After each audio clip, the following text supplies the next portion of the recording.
உங்கள் பிரச்சனை பெரிதாக இருக்கலாம், மருத்துவர்கள் கைவிட்டு இருக்கலாம், ஏன் மந்திர பில்லி சொன்ன எல்லாமே செஞ்சு பார்த்துட்டேங்க, ஒன்றுமே வழியில் அவ்வளோதான் சூழ்நிலைக்கு வந்திருக்கலாம். யார் உங்களை கைவிட்டு இருந்தாலும், எது உங்களை கைவிட்ட சூழ்நிலைக்குள்ளே கொண்டு வந்திருந்தாலும் இயேசு உதவி செய்ய ஆயத்தமாக இருக்கிறார். நான் உனக்கு ஒத்தாசை செய்வேன், நான் உனக்கு உதவி செய்வேன், நீ அமிழ்ந்து போக மாட்டேன், அழிந்து போக மாட்டேன், சுற்றிலும் இருக்கிற பிரச்சனை கண்டு சோர்ந்து போகாதே மகனே மகளே, நான் இருக்கிற உனக்கு என்று ஆண்டவர் சொல்லுகிறார். பிரியமானவர்களே, இயேசு கிறிஸ்துவின் நாமத்தில் உங்கள் யாவருக்கும் என்னுடைய அன்பின் வாழ்த்துக்கள்.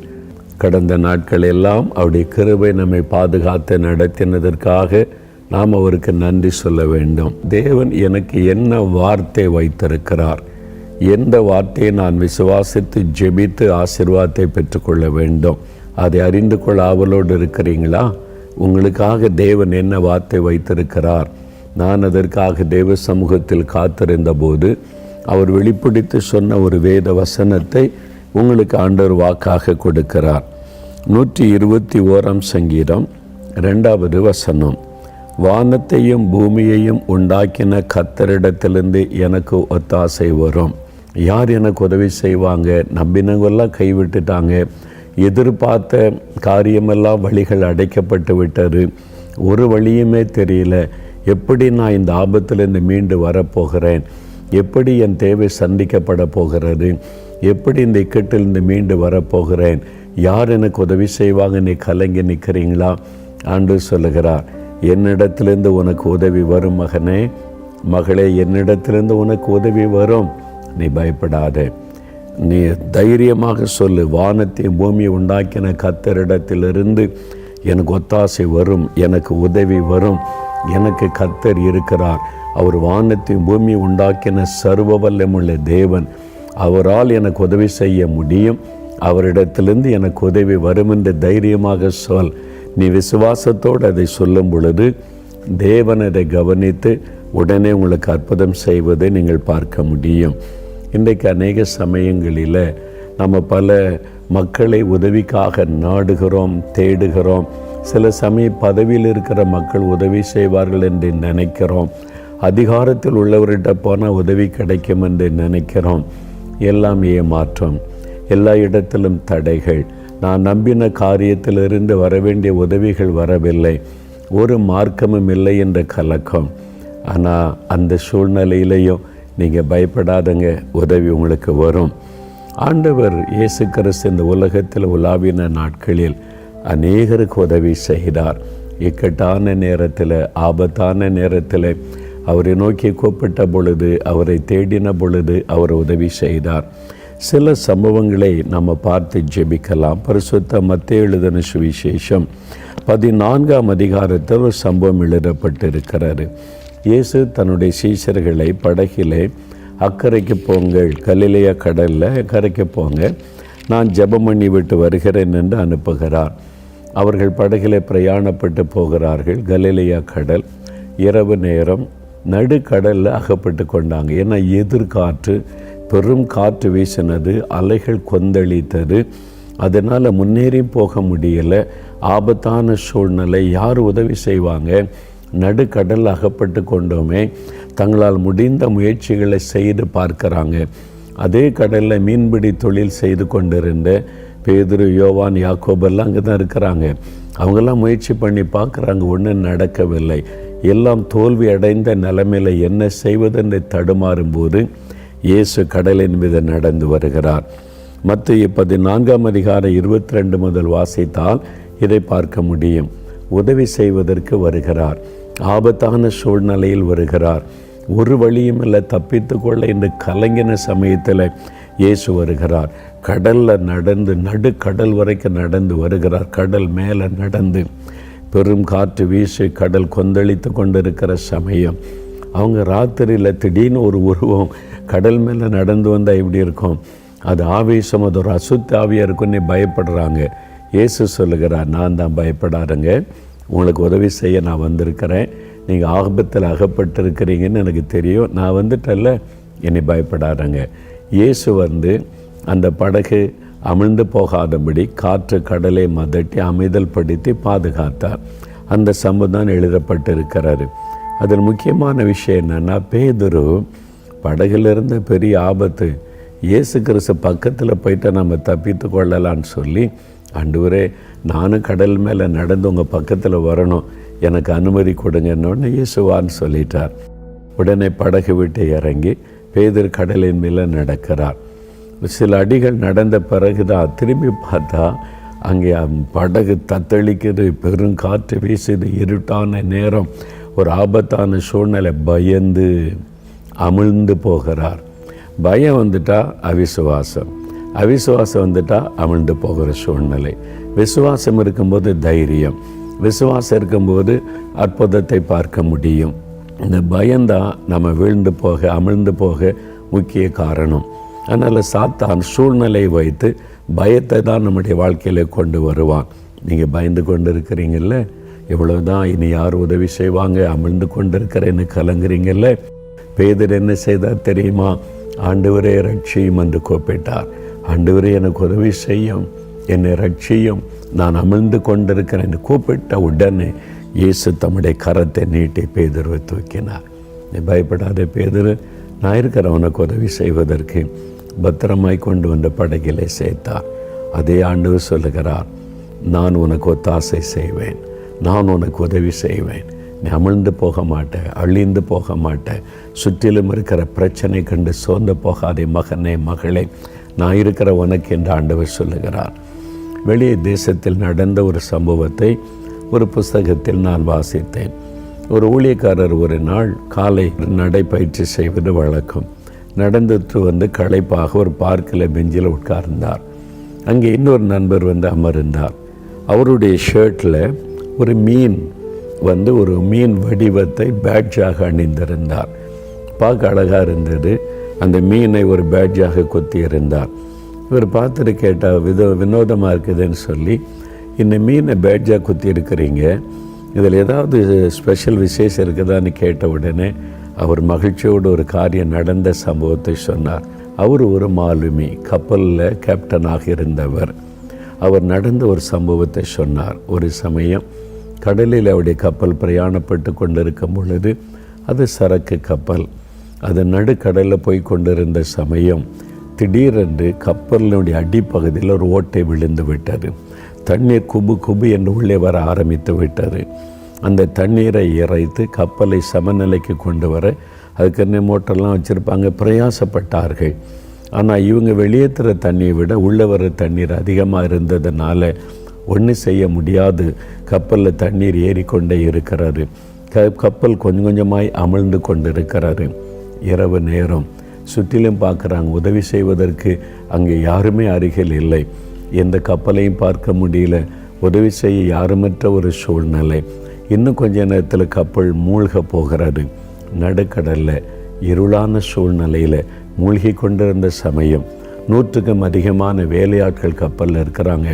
என்ன செய்வதென்று தடுமாற்றம், ஒரு மரண பயம். எங்கிருந்து உதவி வரும், யார் உதவி செய்வாங்க, உதவிக்கு வருவதற்கு எந்த மார்க்கமும் இல்லை. அந்த கப்பல் கேப்டன் அந்த மாலுமி சொன்னார், வாங்க நம்ம ஜெபிக்கலாம், நமக்கு உதவி செய்ய ஒருவர் இருக்கிறார், நம்ம இனி பக்கங்களில் தேடி பார்த்து உதவி வராது, அவரை நோக்கி பார்க்கலான்னு சொல்லி எல்லாரையும் ஒன்று சேர்த்து ஒரு பாடல் பாடி ஆண்டவரை நோக்கி கூப்பிட்டார். ஆண்டவரே, இந்த நடுக்கடலில் இந்த ராத்திரி நேரத்தில் எங்கள் கப்பல் அமிழ்ந்து கொண்டு இருக்கிறாரு, எங்களை காப்பாற்ற இந்த இடத்துல யாருமே இல்லை, எங்களுக்கு உதவி செய்ய யாருமே இல்லை, ஆனால் நீர் உதவி செய்ய முடியும் என்று இயேசுவை நோக்கி ஒரு ஜெபம் பண்ணினார். ஜெபம் முடிச்சுட்டு வர்றாங்க. தண்ணீர் ஏறிக்கொண்ட இந்த தண்ணீர் அப்படியே நின்று விட்டது. அவ்வளோதான், அதற்கு மேல் தண்ணீர் உள்ளே வரவில்லை. கப்பல் அப்படியே நின்று விட்டது. முழுவதும் அமிழ்ந்து போகல, அப்படியே நிற்கிறது. அவங்க தண்ணீர் உள்ளே வரலை, ஏதோ ஒரு விதத்தில் ஓட்டை அடைக்கப்பட்டு விட்டது, தண்ணீர் வருவது நின்று விட்டது. ஆண்டவர் நம் ஜெபத்தை கேட்டார், உதவி செய்து விட்டார் அப்படின்னு மெதுவாக அந்த கப்பலை அவர்கள் செலுத்தி பக்கத்தில் இந்த கரைக்கு வந்து சேர்ந்தார்கள். வந்து சேர்ந்த பிறகு நடந்தது சொல்லி, எப்படி அந்த தண்ணி நின்றதுன்னு எங்களுக்கு தெரியல, மூழ்கி கொண்டிருந்த கப்பல் திடீரென்று எப்படி அந்த மாதிரி தண்ணீர் வருவது நின்று போனது தெரியல. எல்லா தண்ணீரை அப்புறப்படுத்திட்டு பார்த்தபோது ஒரு பெரிய மீன் அந்த ஓட்டைக்குள்ளே வந்து செருகி இருந்தது. அது வந்து அப்படியே உள்ளே நுழைந்து உள்ளே பாதி வெளியே பாதி அதனுடைய உடம்பு. அது அப்படியே ஓட்டை அடைத்து விட்டது. அப்போ தான் அவர் நினைத்தார், யோனாவுக்காக ஒரு மீனை ஆயத்தப்படுத்தி யோனாவை பாதுகாத்த ஆண்டவர் எங்களை பாதுகாக்க, எங்களை இந்த ஆபத்தில் தப்பு வைக்க, எங்களுக்கு உதவி செய்ய ஒரு மீனுக்கு கட்டளையிட்டார். அந்த மீன் வந்து ஓட்டை அடைத்து விட்டது. நாங்கள் உயிர் தப்பினோம். ஆண்டவர் ஒரு மீனை கொண்டு எங்களுக்கு உதவி செய்து எங்களுக்கு அற்புதம் செய்தபடியால் அதை ஞாபகப்படுத்தும்படித்தான் இந்த பேட்ஜை அணிந்திருக்கிறேன் என்று சாட்சியாக சொன்னார். பிரியமானவர்களே, ஆண்டவர் எவ்வளோ அற்புதமானவர் பார்த்தீங்களா? உங்களுக்கு உதவி செய்வதற்கு மனிதர்கள் இல்லாவிட்டால் என்ன, ஆண்டவர் யாரையும் பயன்படுத்த முடியும். அமிழ்ந்து கொண்டிருக்கிற உங்களை காப்பாற்ற, உங்களுடைய குடும்பம் வியாதியில் அமிழ்ந்து கொண்டிருக்கிறதா? கடன் பிரச்சனையில் அமிழ்ந்து கொண்டிருக்கிறீங்களா? சூழ்நிலையிலே பொல்லாத மனிதர்கள் நிமித்தம் இனி காப்பாற்ற வழி இல்லாத சூழ்நிலையில் அமிழ்ந்து கொண்டிருக்கிறீங்களா? ஆண்டு சொல்லுகிறார், நான் இருக்கிறேன், உனக்கு உதவி செய்ய. நான் உனக்கு உதவி செய்வேன். நான் உனக்கு ஏற்ற நேரத்தில் ஒத்தாசை தருவேன், பயப்படாதே என்று சொல்லுகிறார். அவரை நோக்கி கூப்பிடுங்க. இயேசுவே உதவி செய்யும் என்று ஆண்டவர் கட்டாயம் உதவி செய்வார். இன்னொரு சம்பவத்தை மத்தேயு 15ஆம் அதிகாரத்தில் அதில் 22ஆம் வசனம் முதல் வாசிக்கும்போது, ஒரு கானானிய ஸ்திரீ, யூதர்கள் அல்லாதவர்கள் புறஜாதியாக அந்த நாளில் கருதப்பட்டாங்க. இவங்க ஒரு புறஜாதி பெண், கானானிய பெண். அவருடைய மகள் அசுத்தாவினால் பாதிக்கப்பட்டு கொடிய வேதனைப்பட்டாள். தன் மகளை காப்பாற்ற இந்த பெண் எவ்வளோ போராடி இருக்கணும், பண செலவு பண்ணியிருக்கணும். ஒருவேளை மந்திரவாதத்துக்கெல்லாம் போயிருக்கு கூடும். அந்த காலத்தில் அதெல்லாம் இருந்தது. எல்லாம் தோல்வி, ஏமாற்றம். மகள் வேதனைப்பட்டு கொண்டிருக்கிறாள். இயேசுவை குறித்து கேள்விப்பட்டவுடன் யார்கிட்டயோ உதவிக்கு போனேன், பண செலவு பண்ணேன், ஆனாலும் உதவி செய்ய முடியல. இந்த இயேசுகிட்ட போனால் எனக்கு உதவி கிடைக்கும் என்று வந்து அவள் பாருங்கள் 25ஆம் வசனத்தில் அவள் வந்து, ஆண்டவரே எனக்கு உதவி செய்யும் என்று இயேசுவை பணிந்து கொண்டாள். இயேசுவே எனக்கு உதவி செய்யும். அவர் யூதருக்கு மட்டும்தான் உதவி செய்வாரா? புறஜாதி மக்களுக்கு உதவி செய்ய மாட்டாரா? இன்றைக்கி சில கிறிஸ்தவங்களுக்கு மட்டும்தான் உதவி செய்வாரா? கிறிஸ்தவர் அல்லாதவங்களுக்கு உதவி செய்ய மாட்டாரா? இயேசுவுக்கு பட்சபாதம் பார்க்க தெரியாது. அவர் மதங்களுக்கெல்லாம் அப்பாற்பட்டவர். நீங்கள் யாராயிருந்தாலும், எந்த மதத்தை சார்ந்தவராயிருந்தாலும், நீங்கள் என்ன இனம் என்ன மொழி பேசுகிறவளாயிருந்தாலும், எனக்கு இயேசு உதவி செய்வார் என்ற விசுவாசத்தோடு இயேசுவே உதவி செய்ய கூப்பிட்டால் போதும், உங்களுக்கு அவர் உதவி செய்வார். உங்களுக்காக அற்புதத்தை செய்வார். பாருங்கள், இந்த மகள், ஆண்டவர் முதலாவது சில காரியத்தை சொல்லுகிறாள். நீ என் மகளாக மாறு, என் மகளாக மாறினா உனக்கு அற்புதம் செய்ய முடியும் என்று. அவள் தன்னை தாழ்த்தி ஜெபித்த போது ஆண்டவர் அவளை தன் மகளாக அங்கீகரித்து அற்புதமான விடுதலை கொடுத்தார். உன் விசுவாசம் பெரிது மகளே, நீ விசுவாசித்தபடி ஆக கடவுதென்றார். உடனே அந்த மகள் விடுதலை ஆக்கிவிட்டாள். விசுவாசம். நீங்கள் விசுவாசிங்க. உங்கள் பிரச்சனை பெரிதாக இருக்கலாம், மருத்துவர்கள் கைவிட்டு இருக்கலாம், ஏன் மந்திர பில்லிசோன் எல்லாமே செஞ்சு பார்த்துட்டேங்க, ஒன்றுமே வழியில் அவ்வளோதான் சூழ்நிலைக்கு வந்திருக்கலாம். யார் உங்களை கைவிட்டு இருந்தாலும், எது உங்களை கைவிட்ட சூழ்நிலைக்குள்ளே கொண்டு வந்திருந்தாலும், இயேசு உதவி செய்ய ஆயத்தமாக இருக்கிறார். உனக்கு ஒத்தாசை வரும், உதவி வரும், நான் இருக்கிறேன் என்று இயேசு உங்களை பார்த்து சொல்லுகிறார். பயப்படாதுங்க. ஒரு சகோதரி, அவங்க கிறிஸ்தவர் அல்லாதவங்க, அவங்க அசுத்த ஆவியினால் தாக்கப்பட்டு சரீரம் பாதிக்கப்பட்டு மிகுந்த வேதனை அனுபவித்தார்கள். பயம், ராத்திரில் தூங்க முடியாது, இரவெல்லாம் வேதனை, சரீரத்தில் வேதனை, மனதளவில் வேதனை. எப்படியாவது விடுதலை பெறணும், பண செலவு பண்ணி மந்திரவாதம் செய்ய போனாங்க. தாயத்தெல்லாம் கட்டி பார்த்தாங்க, பண செலவு பண்ணாங்க லட்சக்கணக்காக. ஒன்று விடுதலை இல்லை. அவருடைய கணவர் தன் மனைவி காப்பாற்றி எவ்வளோ போராடினார், யாராலும் உதவி செய்ய முடியல. கடைசியில் கேள்விப்பட்டாங்க, இந்த இயேசு கிறிஸ்துக்கிட்ட போனால் விடுதலை கிடைக்குமாமே. கேள்விப்பட்டு ஒரு முறை என்ன அந்த பிரார்த்தனை பண்ணுற இடத்துக்கு கூட்டிகிட்டு போங்கன்னு சொல்லி அவருடைய குடும்பத்தார் கூட்டி கொண்டு வந்தாங்க. 4 மாடியில் நம்முடைய தேவனுடைய கூடாரத்துக்குள்ளே அந்த மகள் நுழைந்த போது அவங்களுக்கு எந்த ஊழியக்காரரையும் தேடி வரல. ஊழியக்காரரை தெரியாது, மோகலாசஸை தெரியாது, ஜெபிப்பாங்க, இது செய்வாங்க, அதெல்லாம் தெரியாது. இந்த இடத்துக்கு போனால் இயேசு அற்புதம் செய்கிறார், அது ஒன்று தான் தெரியும். உள்ளே வந்தாங்க, அந்த பார்த்தாங்க, முழங்கால் படிட்டாங்க, இயேசுவேன்னு கூப்பிட்டாங்களாம். அவங்க சொல்கிறாங்க, எனக்கு இயேசுவை தவிர வேறு எதுவுமே தெரியல. அங்கே ஊழியம் செய்கிறவங்க, ஊழியக்காரங்க யாரும் எனக்கு தெரியல.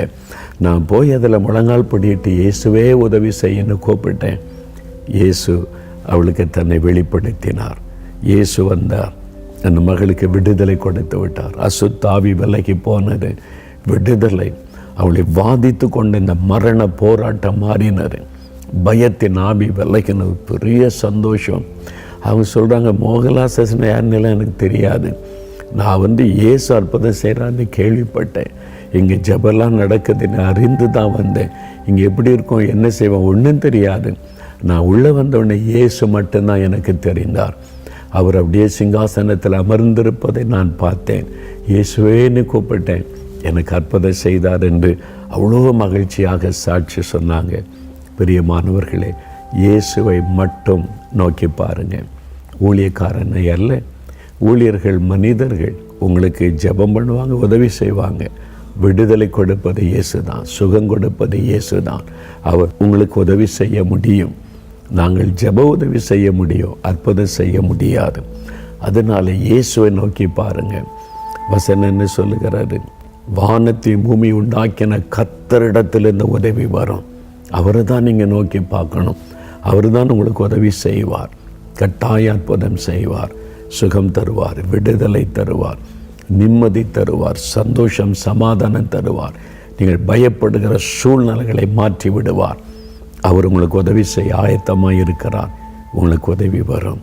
விசுவாசத்தோடு சொல்லுங்கள், கர்த்தரிடத்திலிருந்து எனக்கு உதவி வரும், இயேசு கிறிஸ்துவிடத்திலிருந்து எனக்கு உதவி வரும், அவர் கட்டாயம் எனக்கு உதவி செய்வார்னு விசுவாசத்தோடு சொல்லுங்கள். பாருங்கள், இந்த மகளுக்கு ஆண்டவர் உதவி செய்து அற்புத விடுதலை கொடுத்தார். வேத புஸ்தகத்தில் இன்னொரு சம்பவம், பரிசுத்த யோவான் எழுதின சுவிசேஷம் 2ஆம் அதிகாரத்தில் எழுதப்பட்டிருக்கிறது. இயேசு செய்த முதலாவது அற்புதம் இங்கே தான் எழுதப்பட்டிருக்கிறது. இயேசு ஊழியத்தை ஆரம்பித்த போது அவர் செய்த முதலாவது அற்புதம், அது ஒரு கல்யாண வீடு. கானா ஊர் என்ற ஊரில் கல்யாண வீடு. இயேசு கிறிஸ்துவனுடைய தாயாரும் அங்கே இருந்தாங்க. அப்போ இயேசுடைய உறவினர், அவங்க சொந்தக்கார வீட்டு திருமணமாக இருக்கலாம் என்று நம்பப்படுகிறாரு. அப்போ இயேசு அங்கே போயிருந்தார், கல்யாணத்துக்கு அழைச்சதுனால போயிருந்தார், அவ்வளோதான். அந்த கல்யாணத்தில் ரொம்ப சிறப்பானது, திராட்சை ரசம் பரிமாறுவாங்க. அங்கே எல்லா வீட்டுக்கு முன்னாலே திராட்சை செடிகள் இருக்கும், பெரிய பெரிய திராட்சை தோட்டங்கள் இருக்கும். திராட்சை ரசம் தான் அந்த விருந்தில் ரொம்ப விசேஷம். இப்போ நம்ம ஊரில், இந்தியாவில், தமிழ்நாட்டில் எடுத்தால் பாயசம்னு போடுவாங்க தெரியுமா, வடை பாயசத்தோட சாப்பாடுன்னு. அதே மாதிரி அங்கே ரொம்ப ஸ்பெஷலானது திராட்சை ரசம். எவ்வளோ வேண்டுமானாலும் பருகலாம், அதுதான் அந்த விருந்தில் சிறப்பு. அந்த திராட்சை ரசம் குறைவுபட்டு விட தீர்ந்து விட்டது. இதுக்கு மேலே இல்லை, இன்னும் விருந்தாட்கள் இருக்கிறாங்க. ஐயோ குறைவு வந்துட்டு என்ன பண்ணுறது, திராட்சை ரசம் இல்லைன்னு சொன்னால் எல்லோரும் அற்பமாக பேசுவாங்க, கேவலமாக பேசுவாங்க. ஒரு மணமகன் மணமகள் புதிய வாழ்க்கை ஆரம்பிக்கும் போதே ஒரு குறைவு, ஒரு குறை சொல், என்ன செய்வதென்று கலங்கினார்கள். இயேசுவுக்கு செய்தி சொல்லப்படுகிறது, திராட்சை ரசம் இல்லை, குறைவுபட்டு விட்டார். ஒரு ஆபத்தான சூழ்நிலை அவங்க இருக்கிறாங்க. அவமானம் வந்துடுமோ, நிந்த வந்துடுமோ, இந்த தேவைக்கு என்ன செய்வதுன்னு கலங்குறாங்க. இந்த சூழ்நிலையில் எங்கேயும் போய் இவ்வளோ திராட்சை ரசம் வாங்கவும் முடியாது, எங்கே அப்படி கிடைக்கும், உதவி செய்வதற்கு ஒரு மார்க்கமும் மற்ற ஒரு சூழ்நிலை. அந்த நிலைமையில் இயேசுகிட்ட சொல்கிறாங்க காரியத்தை. இயேசு ஒரு அற்புதம் செய்தார். தண்ணீரை திராட்சை ரசமாய் மாற்றினார். ஜாடிகளிலே தண்ணீர் நிரப்ப சொல்லி தண்ணீரை திராட்சை ரசமாய் மாற்றினார். அவருடைய துக்கம் சந்தோஷமாய் மாறினார். அவருடைய தேவைகளை சந்தித்து குறைவை நிறைவாக்கி ஒரு பெரிய அற்புதம் செய்து ஆண்டவர் அந்த திருமண வீட்டிலே துக்கம் வராதபடி ஒரு மகிழ்ச்சியோடு ஆண்டவர் காத்து கொண்டார். இன்றைக்கு உங்களுடைய வாழ்க்கையில் பண பிரச்சனை, கடன் பிரச்சனை, மகளை படிக்க வைக்கணும், பிள்ளைகளுக்கு திருமணத்தை நடத்தணும், என்ன செய்கிறேன்னு தெரியல, இந்த பிஸ்னஸுக்கு பணம் வேணும், என்ன பண்ணணும்னு தெரியல, இதுக்கு ஃபீஸ் கட்டணும், பணம் இல்லை, இது மாதிரி நெருக்கமான சூழ்நிலை. இவங்க உதவி செய்வாங்கன்னு எதிர்பார்த்தேன், பேங்கில் வாசல் அடைக்கப்பட்டு விட்டார். உதவி செய்கிறேன்னு சொன்ன நண்பர்கள் இப்போ முடியாத சூழ்நிலையில் ஆயிட்டாங்க. எல்லா பக்கம் வாசல் அடைக்கப்பட்டு விட்டார். என்ன பண்ணுறேன்னு தெரில, கலங்குறீங்களா? இயற்கைக்கு மேற்பட்ட விதத்தில் இயேசு அற்புதம் செய்வார். அதுதான் ஆண்டவர் செய்கிற ஒரு அற்புதம். உங்கள் தேவை சந்திக்கப்பட, குறைவு நிறைவாக்கப்பட ஆண்டவர் அற்புதம் செய்வார். ஜார்ஜ் முல்லர் என்ற ஒரு தேவ மனிதர் இருந்தார் இங்கிலாந்து தேசத்தில். ஜார்ஜ் முல்லர் அவர் ஒரு விசுவாச வீரன். ஆண்டவரை விசுவாசித்து சாதித்தார். ஆயிரக்கணக்கான அனாதை பிள்ளைகளை அவர் எடுத்து பராமரித்து வந்தார். இந்த யுத்தத்தில் நிறைய பேர் பெற்றோர் இழந்ததுனால குழந்தைகள் நிறைய அனாதைகள் ஆயிட்டாங்க. அவங்கள கொண்டு வந்து விடுதலை வச்சு பராமரித்தார். அவளுக்கு ஆகாரம் கொடுப்பது, படிக்க வைப்பதை கவனித்தார். இவருக்கு உதவி எங்கேருந்து வரும்? ஆயிரக்கணக்கான பிள்ளைகளுக்கு விசுவாசம். ஆண்டவர் உதவி செய்வார் என்ற விசுவாசம். அவர் மேலே உள்ள விசுவாசத்தில் இந்த ஆர்ஃபனேஜை நடத்தி கொண்டிருந்தார். யாரிடத்திலும் பணம் கேட்க மாட்டார். ஆண்டவரிடத்தில் போய் கேட்பார், ஆண்டவரே நீங்கள் தான் உதவி செய்யணும், இந்த பிள்ளைகளை நீங்கள் தானே கொடுத்தீங்க, பராமரிக்கணும்னு ஜெபம் செய்வார். அந்தந்த நாள் தேவை சந்திக்கப்படும். ஒரு முறை இரவு சாப்பாட்டுக்கு பிறகு உணவு தயாரிக்கிற அந்த கிச்சன் டிபார்ட்மெண்ட்லேருந்து வந்து சொன்னாங்க, ஐயா நாளை காலையில் ரொட்டி பிள்ளைகளுக்கு இல்லை, ரொட்டியும் இல்லை பாலும் இல்லை. காலையில் ரொட்டியும் பாலும் கொடுப்பாங்க, ரொட்டியும் இல்லை பாலும் இல்லை. என்ன செய்யறதுன்னு தெரியல. நாளை காலையில் தானே கர்த்தர் பார்த்து கொள்வார், ஆண்டவர் உதவி செய்வார், நீங்கள் போய் ரெஸ்ட் எடுங்கன்னு சொல்லிட்டு ஜார்ஜ் முல்லர் ஜெபம் பண்ணினார். ஆண்டவரே காலையில் இத்தனை ஆயிரம் பிள்ளைகளுக்கு பிரெட்டு வேணும், மில்க் வேணும், நீங்கள் தான் தரணும், நீங்கள் தான் உதவி செய்யணும், நான் உங்களை விசுவாசிக்கிறேன், உம்மை நோக்கி பார்க்கிறேன்னு ஜெபம் பண்ணிட்டு படுத்துட்டார். விடியற் காலையில் ஆர்ஃபனேஜ் அவங்களுடைய கேம்பஸ் கதவு தட்டப்பட்டு ஒரு வேன் உள்ளே வருகிறாரு. என்னன்னு கேட்டால் அந்த வேன் நிறைய ப்ரெட்டு, ஃப்ரெஷ்ஷாக ப்ரெட்டு வந்து இறங்குற சூட பேக்கரியிலிருந்து வருது. வந்து பெரிய ஒரு ட்ரக்கு நிறையா வந்துட்டு அந்த வேன் ஃபுல்லாக வந்து இறங்கி விட்டார். அந்த வேலையாக காலையிலே வந்து ஜார்ஜ் முல்லர்கிட்ட சொல்கிறேன், ஐயா பெரிய அற்புதம் ஐயா, இந்த மாதிரி ஒரு வேன் நிறையா ப்ரெட்டு ஃப்ரெஷ்ஷாக வந்திருக்குது பாருங்கள் அப்படின்னு சொல்லி ஒரு தந்துட்டு போனாங்க. அவர் சொன்னார், யார் நினைப்பேன், எங்கள் முதலாளி உங்கள்கிட்ட வந்து கொடுத்துட்டு அவர் சொன்னார், என் வேலை முடிஞ்சுன்னு அவன் போய் விட்டான். உடனே சரி காலையில் ப்ரெட்டு வந்து விட்டது கொடுத்துடலாம்.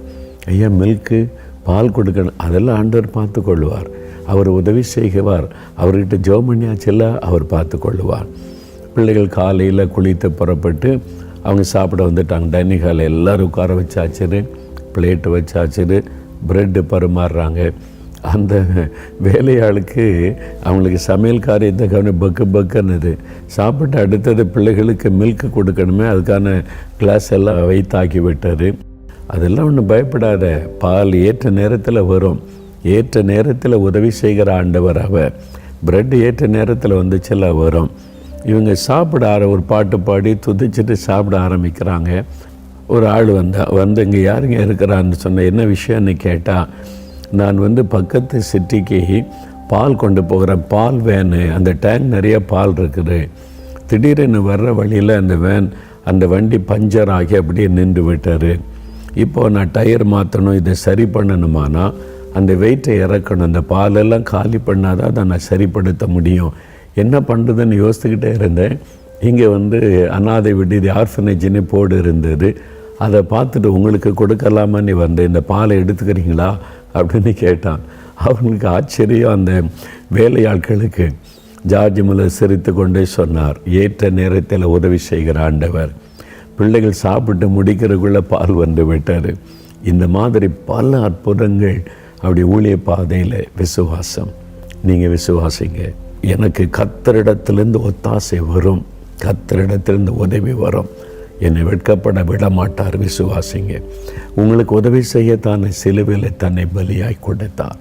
எனக்கு ஒரு சகோதரனை தெரியும். அவர் ஒரு வீடு கட்டினார், சின்ன பிஸ்னஸ். வீடு கட்டினதில் கடன், லட்சக்கணக்கான ரூபாய் கடன் ஆகிவிட்டார். சின்ன பிஸ்னஸை வச்சு அவ்வளோ பெரிய கடன் அடைக்கிறது கொஞ்சம் சிரமம். ஆனால் கடன் கொடுத்தவங்க உடனே நெருக்கிட்டாங்க. வீடு தான் கட்டி முடிச்சாச்சுல, பணத்தை திருப்பி கொடுன்னு சொல்லி. அவர் சொன்னார், சின்ன வியாபாரம் கொஞ்சம் கொஞ்சமாக தானே தர முடியும், இல்லை உடனே வேணும்னு நெருக்கினதுனால ரொம்ப பாதிக்கப்பட்டார். யார்கிட்ட உதவி கேட்குறாரு? யாருமே உதவி செய்ய முடியாத நிலைமை. அவர் ஒவ்வொரு மாதம் நம்ம திறப்பின் வாசல் ஜெபம், நம்ம ஜெப கூடாரத்தில் நடக்கல வருவார்.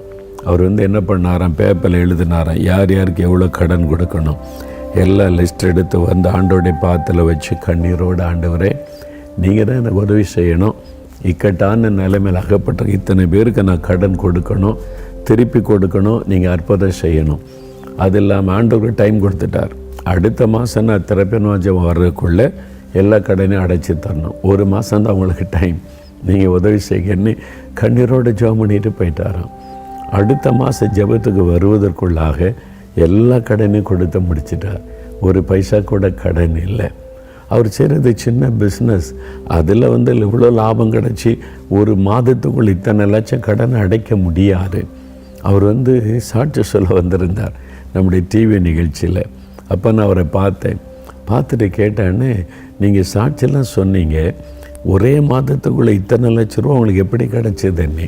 வேறு யார்கிட்ட கடன் வாங்கி இந்த கடன் அடைச்சிங்களா? இல்லை யார்கிட்டே கடன் வாங்கலைன்னார். சரி, ஏதாவது சொத்துக்களை விற்று கடன் அடைச்சிங்களா? இல்லை அதுவும் செய்யலை அப்படின்னார். உங்கள் வியாபாரம் இவ்வளோண்டு சின்ன வியாபாரம், அதை வச்சு ஒரே மாதத்துக்குள்ளே இவ்வளோ லாபம் இவ்வளோ கடனை அடைக்க முடியாதுன்னு எனக்கே தெரியும். பிறகு எப்படி இதை கடனை ஒரு மாதத்துக்குள்ளே இத்தனை லட்சம் அடைச்சிங்க? அவர் என்ன சொன்னார் தெரியுமா? அதுதானே எனக்கும் தெரியல, ஆச்சரியமாக இருக்குது. ஆண்டவர் நான் சொல்லிட்டேன், ஆண்டவர் கொடுக்க கடனை கொடுத்துக்கிட்ட இந்த மாத கடைசியில் பார்த்தா எல்லா கடனும் முடிந்திருந்தது. அதுதான் அற்புதம். இயற்கைக்கு மேற்பட்ட காரியத்தை செய்வது தான் அற்புதம். அதுக்கு நீ ஒன்று செய்யணும். என்ன செய்யணும் தெரியுமா? அதே 121 சங்கீதம் 1வது வசனம், எனக்கு ஒத்தாசை வரும் பர்வதங்களுக்கு நேராக என் கண்களை ஏறெடுக்கிறேன். உங்கள் கண்கள் யாரை நோக்கி இருக்கிறது? மனுஷனை நோக்கி இருக்கிறதா? சொந்தக்காரங்களை நோக்கி இருக்கிறதா? பேங்கை நோக்கி இருக்கிறதா? யார் உதவி செய்வாங்கன்னு ஆட்களை தேடுறீங்களா? வானத்துக்கு நேராய் கண்களை திருப்புங்க, ஆண்டவருக்கு நேராய் திருப்புங்க. அவர் தான் உங்களை நேசிக்கிறவர்.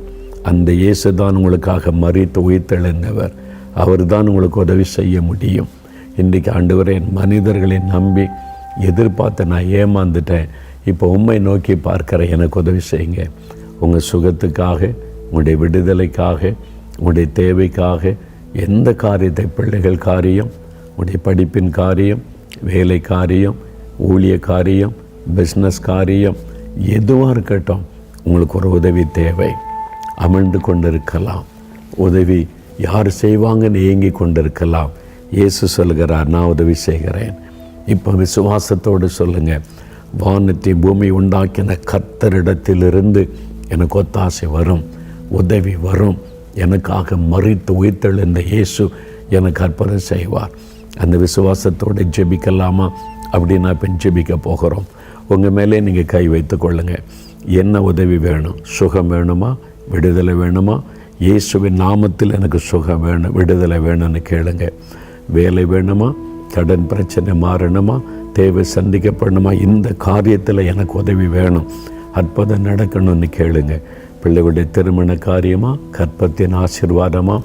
ஊழியத்தின் காரியமா? என்ன காரியம், என்ன உதவி உங்களுக்கு வேணும்? குறிப்பாக ஜெபம் பண்ணுங்க. இப்போ தகப்பனே, அருமையான தேவன், அற்புதங்களின் தேவன், அதிசயங்களின் தேவன், எங்களுக்கு உதவி செய்கிற தேவன், எங்களோடு பேசினீரப்பா. இந்த மகன், இந்த மகள் உதவிக்காக ஜெபிக்கிறாங்க. ஆண்டவரே உதவி செய்யும், இயேசுவே உதவி செய்யும்.